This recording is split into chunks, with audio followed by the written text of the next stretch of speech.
Hello friends, welcome to the Java tutorial. और आज हम बात करेंगे इनहेरिटेंस के बारे में। इनहेरिटेंस एक बहुत ही इंपॉर्टेंट कंसेप्ट है जावा के अंदर, जहाँ पे हमें एक एडिशनल फैसिलिटी मिल जाती है कि हमने अगर किसी क्लास के अंदर कुछ वेरिएबल्स या मेथड्स डिक्लेयर किए हैं तो उन वेरिएबल्स और मेथड्स को हम दूसरे क्लास के अंदर यूज़ कर सकते हैं विदाउट एनी मॉडिफिकेशन।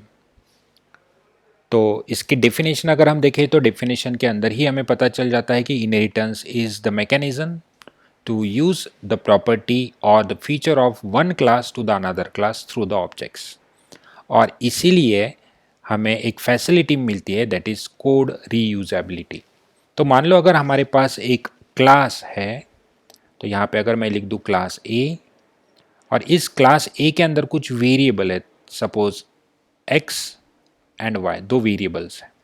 अब हमारे पास और एक क्लास है सपोज बी। अब इस बी क्लास के अंदर मुझे क्या करना है, एडिशन करनी है। मुझे एडिशन करनी है किसकी, एक्स और वाई की। तो यहाँ पे देखिए एक्स और वाई ऑलरेडी क्लास ए के अंदर हमने लेके रखे होंगे। फॉर एग्जांपल यहाँ पे मैं अगर उसे वैल्यू असाइन कर दूँ 5 एंड 7, तो 5 एंड 7 मैंने एक्स और वाई के अंदर ऑलरेडी स्टोर किया है। तो क्लास बी के अंदर मुझे उनका एडिशन करना है। तो नेचुरली हम क्या करते थे, बी के अंदर दो वेरिएबल डिफाइन करते थे और उनको भी वैल्यू असाइन करते थे। लेकिन मुझे ये काम नहीं करना है। क्यों नहीं करना है? क्योंकि ये काम मैंने ऑलरेडी किया है। तो मुझे बस उन वैल्यूज़ को यूज़ करना है क्लास बी के अंदर। अगर मैं ऐसा कर पाता हूँ तो ऐड फंक्शन का काम होगा सिर्फ एडिशन करना, किसकी, एक्स और वाई की। वैल्यू लेने का काम ऑलरेडी क्लास ए ने की करके रखा है हमारे लिए। तो इसके लिए क्या करना पड़ेगा, जो वेरिएबल्स क्लास ए के अंदर है वो वेरिएबल्स क्लास बी को देने पड़ेंगे। और ये देने का जो काम है, इसी कंसेप्ट को हम क्या बोलते हैं, इनहेरिटेंस।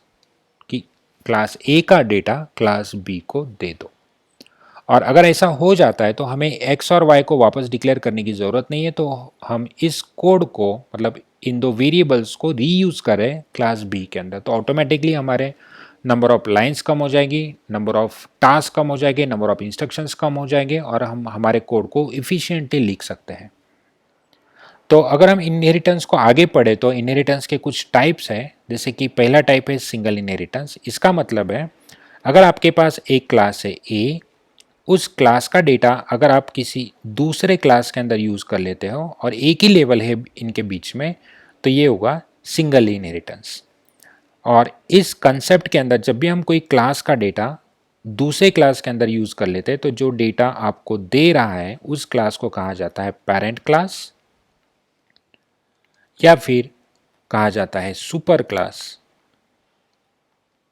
और जिस क्लास के अंदर हम डेटा यूज़ करने वाले हैं उसे कहा जाता है चाइल्ड क्लास, या फिर कहा जाता है सब क्लास, और उसे ये भी कहा जाता है डिराइव्ड क्लास, जो कि डेटा डिराइव करेगा दूसरे क्लास के अंदर से।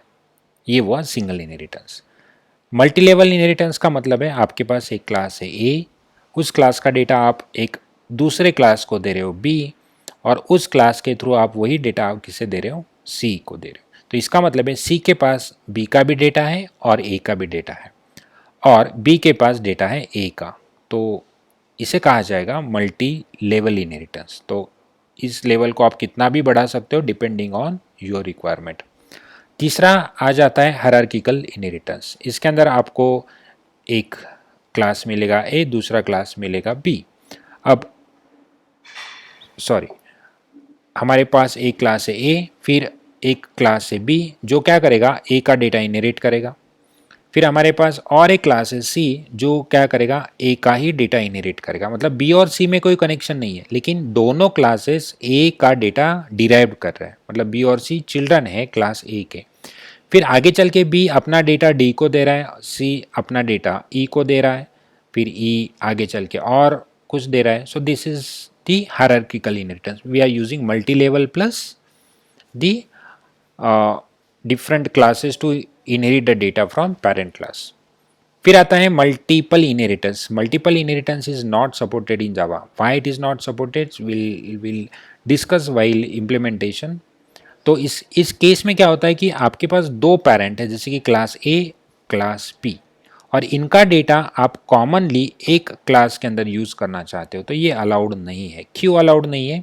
देखिए, अगर इस ए क्लास के अंदर एक वेरिएबल है x, बी क्लास के अंदर भी वही वेरिएबल है x, तो सी अगर यूज़ करना चाहेगा x को तो उसे कैसे समझ में आएगा कि मैं ए का x यूज़ कर रहा हूँ या बी का x यूज़ कर रहा हूँ?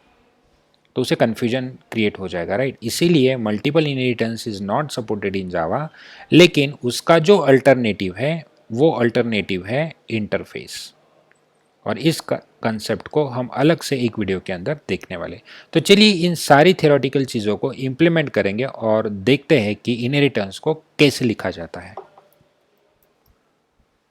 तो यहाँ पे हमारे पास एक फोल्डर है जावा ट्यूटोरियल, और इसके अंदर हम एक फाइल बनाने वाले हैं, और यहाँ पे उस फाइल को हम नाम देंगे demo.java, और यहाँ पे हम लिखेंगे क्लास डेमो, और हमारा public static void main method, जिसके अंदर हम लिखेंगे स्ट्रिंग आर्गुमेंट्स का एरे।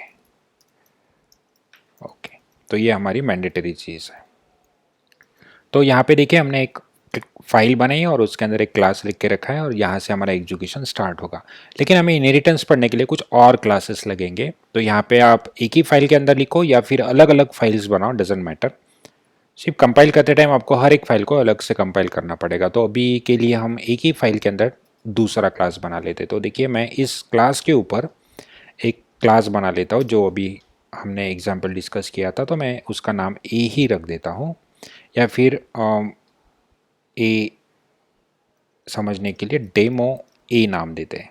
तो ये है हमारा डेमो ए नाम का क्लास, और इस क्लास के अंदर मैं एक वेरिएबल लिख देता हूँ इंटीजर x, जिसकी इनिशियल वैल्यू मैं रखना चाहता हूँ 5, और कुछ भी नहीं, बस एक ही वेरिएबल। फिर मैंने लिख दिया क्लास डेमो बी, ये हम बना रहे हैं तो इसका नाम है डेमो बी, और इस क्लास के अंदर मेरे पास एक वेरिएबल है y, जिसकी वैल्यू मैं रखना चाहता हूँ 7, और इसी क्लास के अंदर डेमो बी के अंदर मैं एक मेथड लिखना चाहता हूँ, तो मैंने लिख दिया void add, और इस मेथड के अंदर देखो क्लास बी के अंदर एक वेरिएबल भी है और एक मेथड भी है, और इस मेथड के अंदर मुझे क्या करना है, x और y के एडिशन करनी है, और रिजल्ट नाम के वेरिएबल में स्टोर करके उसे डिस्प्ले भी करना है।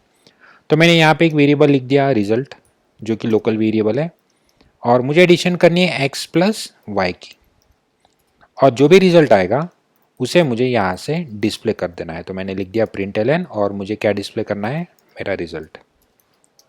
ओके, तो देखिए हमारे पास एक क्लास A है जिसके अंदर सिर्फ वेरिएबल है, दूसरा क्लास है डेमो बी जिसके अंदर एक वेरिएबल है विथ वैल्यू, और एक मेथड है ऐड जिसका काम है x और y को ऐड करना।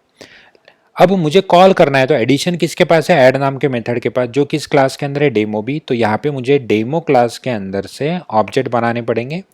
तो चलिए मुझे ऑब्जेक्ट बनाना पड़ेगा डेमो बी का, तो मैं डेमो बी का एक ऑब्जेक्ट बना लेता हूँ, जैसे कि मैं ऑब्जेक्ट को नाम देता हूँ ऑब्जेक्ट बी, और उसे इनिशियलाइज कर देते हैं डेमो बी। तो यहाँ पे हमने एक ऑब्जेक्ट बनाया जिसका नाम है ऑब्जेक्ट बी, और इस ऑब्जेक्ट बी के थ्रू मैं कॉल कर देता हूँ ऐड नाम के मेथड को। तो देखिए ये यहाँ से कॉल हो जाएगा, फिर वो यहाँ चला जाएगा और यहाँ पे वो एडिशन करने के लिए ट्राई कर देगा। लेकिन यहाँ पे एक एरर आएगा, और वो एरर क्या होगा कि x इज नॉट डिफाइंड, मतलब cannot find the symbol x, क्योंकि x किस क्लास के अंदर डिफाइंड है, क्लास ए के अंदर, डेमो ए के अंदर, और हम यूज कहाँ करें उसे, डेमो बी के अंदर। तो वो अपना वेरिएबल दूसरे क्लास को ऐसे ही नहीं देगा। तो चलिए इसे कंपाइल करके देखते। तो हमें कंपाइल करते टाइम यहाँ पे लिखना होगा जावा सी, हमारी फाइल का नाम दैट इज डेमो डॉट जावा, और जिसे हम कंपाइल करेंगे तो हमें एक एरर मिल गई, can not find the symbol x, क्योंकि डेमो बी के अंदर आपने एक्स को डिफाइन किया ही नहीं है, तो आप यूज भी नहीं कर पाएंगे। लेकिन x तो मैंने ऑलरेडी की ऊपर डिक्लेयर किया है, तो अगर मैं वापस से यहाँ पे डिक्लेयर कर दूँ इंटीजर x, तो it is of no use. तो ये रीवर्क हुआ, तो मुझे रीवर्क नहीं करना है, जो ऑलरेडी डेटा डिफाइन है बस उसे मुझे डायरेक्टली b के अंदर यूज़ करना है। तो आपको यहाँ पे लिखना होता है एक्सटेंड्स, एक्सटेंड एक कीवर्ड है जो आपको हेल्प करेगा डेटा इनहेरिट करने के लिए। तो देखो क्लास डेमो बी के अंदर मुझे डेटा एक्सटेंड करना है, तो आपने लिखा एक्सटेंड्स किसे, डेमो ए नाम के क्लास को। तो डेमो बी एक्सटेंड्स ए, अगर आप ऐसे लिखते हो तो ए का डेटा किसे मिल रहा है, बी को। चलिए अब ट्राई कर लेते हैं। तो हम इसे वापस से एक बार कंपाइल कर लेते हैं और फिर इसे रन कर लेते हैं। तो देखिए कोई एरर नहीं है, और जैसे आपने कंपाइल किया तो आप यहाँ पे देख सकते हो आपके पास है डेमो डॉट जावा नाम की फाइल है, लेकिन कंपाइल अपने फाइल को किया और तीनों क्लास के आपको क्लास फाइल्स मिल गई। तो आपको रन करने के लिए लिखना होता है जावा डेमो, जो कि आपके मेन क्लास का नाम है, दिस वन। फिर आप एंटर करिए और देखिए आपका रिजल्ट आ गया है 12। मतलब आपने सक्सेसफुली एक क्लास का डेटा जो था x सिंपल, उसकी वैल्यू थी 5, वो दूसरे क्लास के अंदर इनहेरिट किया है और उसे यूज करके आपने एडिशन भी की है। तो ये हुआ सिंगल लेवल इनहेरिटेंस। ठीक है, अभी मान लो ये जो रिजल्ट है इनका मुझे एवरेज निकालना है। ये तो रिजल्ट किसका था, एडिशन का। ठीक है, तो ये जो लोकल वेरिएबल है मैं बस इसे यहाँ पे लिख देता हूँ इंटीजर रिजल्ट, जो इनिशियली कितना होगा 0। ठीक है, तो इसमें कोई चेंज नहीं हुआ, सिर्फ हमने वेरिएबल ऊपर लिया क्योंकि मुझे और एक क्लास बनाना है मल्टी लेवल इनहेरिटेंस के लिए। तो ये था सिंगल लेवल। अब मल्टी लेवल के लिए मुझे क्या करना पड़ेगा, और एक क्लास बनाना है। तो देखो मैं एक क्लास बनाता हूँ जिसका नाम होगा डेमो सी, और इस क्लास के अंदर मुझे क्या करना है, एवरेज निकालना है दो नंबर्स का जो ऊपर हमारे पास ऑलरेडी है, जैसे कि x एंड y। तो मुझे एवरेज के लिए एक वेरिएबल चाहिए, तो मेरा एवरेज डबल फॉर्म में आएगा। तो मैं यहाँ पे एक डबल नाम का वेरिएबल ले लेता हूँ, डबल एवरेज, ओके, जिसकी इनिशियल वैल्यू कितनी होगी 0.0।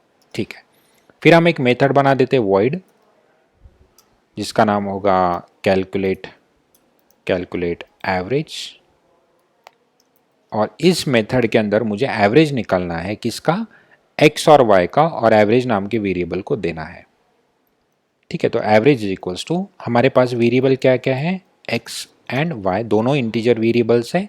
तो डिवाइड करते टाइम दो नंबर से डिवाइड करना है, लेकिन वो डबल होना चाहिए। तो मुझे लिखना पड़ेगा 2.0, क्योंकि x और y हमारे ऑलरेडी इंटीजर है, तो उनका जो डिवीजन है वो पॉइंट में आना चाहिए। तो मैं इसे सिर्फ 2 नहीं लिख सकता, 2.0 लिखना पड़ेगा। ये हमने बहुत पहले डेटा टाइप्स के वीडियोज़ में डिस्कस किया था। तो यहाँ पे एवरेज कैलकुलेट हो जाएगा, और मैं बस इस एवरेज को डिस्प्ले करना चाहता हूँ, प्रिंट एलन, और एवरेज को डिस्प्ले करो। तो देखिए जैसे ही मैं इस मेथड को कॉल करना चाहूँ, कैलकुलेट एवरेज, ठीक है, तो अगर मैं डायरेक्टली यहाँ से कॉल कर दूँ, मुझे अभी एडिशन नहीं चाहिए, सपोज मैं डायरेक्टली डेमो सी नाम का ऑब्जेक्ट बनाऊँ, suppose object C is equals to new demo C नाम की क्लास का मैं एक ऑब्जेक्ट बनाया जिसका नाम है ऑब्जेक्ट सी। फिर इस ऑब्जेक्ट सी के थ्रू मैं कॉल करना चाहता हूं कैलकुलेट एवरेज को। ठीक है, तो ये इस लाइन से जंप करेगा यहां पे और कैलकुलेट करने के लिए ट्राई करेगा एक्स और वाई का एवरेज। लेकिन डेमो सी के अंदर एक्स और वाई तो डिक्लेयर है ही नहीं, तो उसे एरर मिल जाएगी क्योंकि एक्स और वाई ऊपर के क्लासेस में डिफाइंड है, राइट। डेमो सी के अंदर जो वेरिएबल यूज हो रहे हैं एक्स और वाई, अगर मैं डायरेक्टली कंपाइल कर दूं इसे तो आपको समझ में आएगा। देखिए, तो मैंने कंपाइल किया तो आपको एरर आएगा, can not find the symbol y and can not find symbol x, मतलब दोनों वेरिएबल उसे नहीं मिलेंगे। तो हमारे पास सॉल्यूशन क्या था, वो जिस क्लास के अंदर है वहां से उसे एक्सटेंड करो। तो देखो, मैं अगर डेमो सी के अंदर मुझे x और y दोनों चाहिए तो मुझे क्या लिखना पड़ेगा, एक्सटेंड्स, दोनों क्लास चाहिए, डेमो ए और डेमो बी दोनों का डेटा चाहिए, क्योंकि डेमो ए के अंदर हमारा वेरिएबल है x और डेमो बी के अंदर है वेरिएबल y। ठीक है, तो मैं दोनों क्लास को एक्सटेंड नहीं कर सकता हूं। वही हमने डिस्कस किया था यहाँ पे कि multiple inheritance is not supported in Java. तो यहाँ पे डेमो सी दो क्लास को एक्सटेंड नहीं कर सकता है। ठीक है, तो उसका क्या सोल्यूशन है, तो उसका सोल्यूशन ये है कि बी के पास ऑलरेडी एक्स का डेटा है, ए का डेटा बी के पास है। अब बी के पास दो वेरिएबल है, एक्स भी है और वाई भी है, बस वही डेटा हमें किसे चाहिए, सी को। तो हम यहाँ पे लिखेंगे एक्सटेंड्स डेमो बी, मतलब देखो सी ने किसे एक्सटेंड किया, बी को, और बी ने किसे एक्सटेंड किया, ए को, मतलब ए से लेके बी तक का सारा डेटा किसे मिल जाएगा, सी को। अब अगर मैं यहाँ पे इसे रन करना चाहूँ तो डायरेक्टली हमें आउटपुट मिलना चाहिए, तो हम चेक कर लेते हैं। तो देखिए मैंने कंपाइल किया, कोई एरर नहीं है, फिर मैंने इसे रन किया तो हमें आउटपुट मिला 6.0, दैट इज 12 डिवाइडेड बाय 0। ठीक है, लेकिन क्लास बी के अंदर हमने ऑलरेडी एडिशन की थी, तो मैं वापस यहाँ पे एडिशन क्यों करूँ? मैं डायरेक्टली इस ऐड फंक्शन को भी कॉल कर सकता हूँ, राइट? लेकिन ऐड फंक्शन किस क्लास के अंदर है? डेमो बी के अंदर। तो मुझे अगर यहाँ से ऐड को कॉल करना है तो डेमो बी का ऑब्जेक्ट लिखना पड़ेगा। अगर मैं ऐसा करता हूँ तो मुझे कुछ गलत आउटपुट मिल सकता है। तो देखिए हम क्या करेंगे, क्लास ए के पास एक वेरिएबल है x, क्लास बी के पास वेरिएबल है y और एक रिजल्ट। यहाँ पे ऐड के अंदर एडिशन हो गई रिजल्ट के अंदर, और उस रिजल्ट को मुझे डायरेक्टली यहाँ पे यूज़ करना है, रिजल्ट चलेगा। तो एडिशन होगी, रिजल्ट में आएगा, रिजल्ट को 2.0 से डिवाइड किया तो एवरेज कैलकुलेट होगा। बस अभी हमें एवरेज कैलकुलेट फंक्शन को कॉल करने से पहले किसे कॉल करना पड़ेगा? ऐड। लेकिन ये ऐड डेमो बी क्लास के अंदर है और ये डेमो सी क्लास के अंदर है, तो मुझे दो क्लास के ऑब्जेक्ट्स बनाने की ज़रूरत नहीं पड़ेगी। यही है इनहेरिटेंस। क्यों नहीं पड़ेगी? अगर देखो आपने अगर पहले डेमो बी का ऑब्जेक्ट बनाया, डेमो बी, ये बहुत इंपॉर्टेंट कंसेप्ट है, तो ऑब्जेक्ट बी हमने बनाया, न्यू डेमो बी, और अगर मैं लिख दूँ ऑब्जेक्ट बी डॉट ऐड, तो लॉजिकली पहले क्या कैलकुलेट होगा? एडिशन। तो देखिए हमने यहाँ पे एडिशन कर दी तो 5 + 7 12 आ जाएगा। फिर हमने डेमो सी का ऑब्जेक्ट बनाया, मतलब तीसरे क्लास का, और कैलकुलेट एवरेज को कॉल किया, तो यहाँ पे कैलकुलेट एवरेज कॉल होगा और यहाँ पे रिजल्ट जो ऊपर कैलकुलेट हुआ था, क्योंकि हमने एडिशन को पहले कॉल किया था। तो जनरली यही मिस्टेक होती है कि यहाँ पे हम एक्सपेक्ट करते हैं कि हमारा आउटपुट करेक्ट आ जाए। तो मैं आपको दिखा देता हूँ कि हमसे क्या गलती होती है यहाँ पे। तो हमने कंपाइल किया, फिर हमने यहाँ पे रन किया, तो हमारा जो आउटपुट आया है 12 हमारी सम है, और हमारा एवरेज कितना आया है? 0.0, जो कि गलत है। ठीक है, अब ऐसा क्यों हुआ उसका एक्सप्लेनेशन हम जान लेते हैं। तो क्विकली हम लोग यहाँ पे उसे डिस्कस कर लेते हैं। तो हमारे पास एक क्लास है ए जिसके अंदर हमारा वेरिएबल है x जिसकी वैल्यू है 5, दूसरा क्लास है b जिसके अंदर एक वेरिएबल है y जिसकी वैल्यू है 7। फिर इसके अंदर एक ऐड नाम की मेथड है जिसने क्या किया है, रिजल्ट के अंदर x + y को स्टोर किया है। फिर हमारे पास एक सी क्लास है जिसके पास एक एवरेज नाम का वेरिएबल है, और वो क्या करेगा, आपके रिजल्ट को डिवाइड करेगा 2.0 से और डिस्प्ले कर देगा। ठीक है, फिर हमारे पास एक क्लास है डेमो। फिर आपने क्या किया, डेमो क्लास के अंदर ऑब्जेक्ट्स बनाए। तो देखिए पहले आपने ऑब्जेक्ट किसका बनाया? बी क्लास का। तो जैसे ही आपने बी क्लास का ऑब्जेक्ट बनाया तो उसे जो मेमोरी अलोकेट हो गई वो कितनी हो गई? जितना डेटा मेंबर्स बी के अंदर है। तो यहाँ पे आप देख सकते हो बी के अंदर जो डेटा मेंबर्स है वो कितने हैं? ये 2, प्लस उसने वो एक्सटेंड किया है क्लास ए को, मतलब ये भी और ये 2, मतलब 3 वेरिएबल्स की मेमोरी उसे मिल गई। तो यहाँ पे उसे 3 ब्लॉक्स मिल गए। पहले ब्लॉक के अंदर है x, दूसरे ब्लॉक के अंदर है y, और तीसरे ब्लॉक के अंदर है आपका रिजल्ट। ठीक है, तो x के अंदर वैल्यू चली गई थी 5, y के अंदर वैल्यू थी 7, और रिजल्ट की इनिशियल वैल्यू कितनी थी? 0, जब तक आपने ऐड कॉल नहीं किया तब। फिर आपने यहाँ पे देखिए ऐड मेथड को किसके थ्रू कॉल किया? ऑब्जेक्ट बी के थ्रू। तो ऐड के अंदर जो x और y यूज हो रहा है वो इसी ऑब्जेक्ट के अंदर का यूज होगा। तो x और y की एडिशन यहाँ पे हो गई और रिजल्ट के अंदर आ गई, तो यहाँ पे इसका आउटपुट कितना आया है? 12, मतलब सम करेक्ट कैलकुलेट हो गई, कोई इशू नहीं है। फिर हमने कॉल ऑब्जेक्ट किसका बनाया? सी का। तो जब यह ऑब्जेक्ट बना सी का, तो सी का जब हमने ऑब्जेक्ट बनाया तो उसे कितनी मेमोरी अलोकेट हो गई? तो देखिए सी ने एक्सटेंड किया किसे? बी को। तो सी के पास खुद का एक वेरिएबल है, फिर उसने बी को एक्सटेंड किया तो बी के 2 वेरिएबल्स है, और बी ने ए को एक्सटेंड किया तो वो उसके पास भी एक वेरिएबल है। तो टोटल हमारे पास कितनी वेरिएबल हो गए? 4। तो यहाँ पे जो 4 वेरिएबल्स आ गए हैं वो आए हैं x जो a का है, y b का है, रिजल्ट भी b का है, और c का खुद का एक वेरिएबल है एवरेज। ठीक है, अब x की इनिशियल वैल्यू कितनी थी? 5, y की इनिशियल वैल्यू कितनी थी? 7, और रिजल्ट की इनिशियल वैल्यू कितनी थी? 0। क्यों अलग से थी? क्योंकि आपने नया ऑब्जेक्ट बनाया है, आपने ये वाला ऑब्जेक्ट यूज नहीं किया है कॉल करने के लिए। आपने किसे कॉल किया है? आपने कैलकुलेट एवरेज को कॉल किया है नए ऑब्जेक्ट के थ्रू। तो नए ऑब्जेक्ट में रिजल्ट की वैल्यू कितनी होगी? इनिशियली 0, जो यहाँ पे 0 थी बाद में 12 हो गई। ठीक है, फिर यहाँ पे आया कैलकुलेट एवरेज को आपने सी ऑब्जेक्ट के थ्रू कॉल किया और रिजल्ट को यूज किया। तो देखो सी ऑब्जेक्ट में रिजल्ट की वैल्यू कितनी है? 0, तो 0 डिवाइडेड बाय 2.0, इसका रिजल्ट आपको कितना मिलेगा? 0.0। तो अभी देखिए सी के ऑब्जेक्ट में एवरेज की वैल्यू कितनी है? 2.0, तो आपका रिजल्ट कितना प्रिंट हो जाएगा? एवरेज की वैल्यू 0.0, तो आपका रिजल्ट कितना प्रिंट हो गया? 0.0। तो ये अगर नहीं होना चाहिए तो मुझे क्या सोल्यूशन है?